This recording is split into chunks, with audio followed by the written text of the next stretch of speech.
Ayan. Maalikabok nga lang. Natapos na rin tayo. Nakapag-map na rin tayo dito. Yun. Tapos, natapos ko na rin tong mga paligid. Bakuran sa pagwawalis hanggang doon sa may halaman sa labas sa kalsada. Ayan, tinanggalan ko yan ng damo. Umakyat na sa bakod. Nag-over the bakod na, guys. Ito yung gamit ko. Don't worry po guys, safety po ako dyan dahil nakabota po ako dyan. Siya nga pala yung dun sa fish, sabi ko ay pampano, hindi pala po daw pampano ang pangalan ng fish. Sa Tagalog yata ay pakol. Sa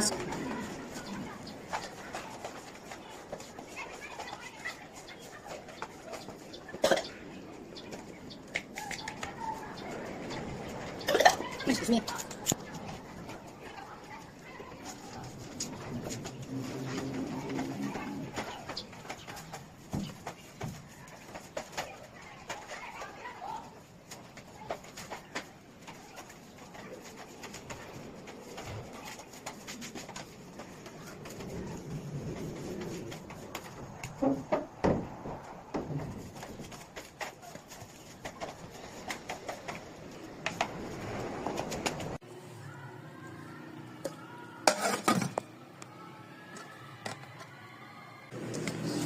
Okay guys, dalawang pampano magprito tayo. Hahatiin ko lang.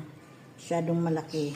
Dalawa lang kami niyan. Kasing kakain. At saka ito yung ating malalaki na ulo ng bangus. Yung pagsigang.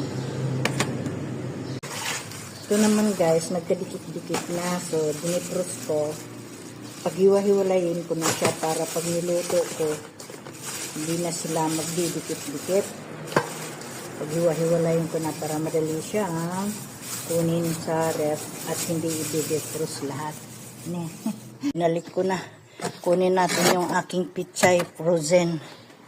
Ilagay ko sa ref ay freezer. Itong sibuyas namin guys. Bigay po to ni Kapitan Randy Bagayan. Ang dami yan guys eh. Mga tanim yan nila.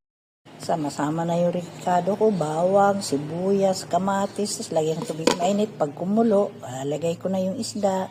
Pritong pampano at saka may bisita kami yung inaanak ni na Auntie Christine sa ayan, si Ading, ayan saka si yan hello kamo.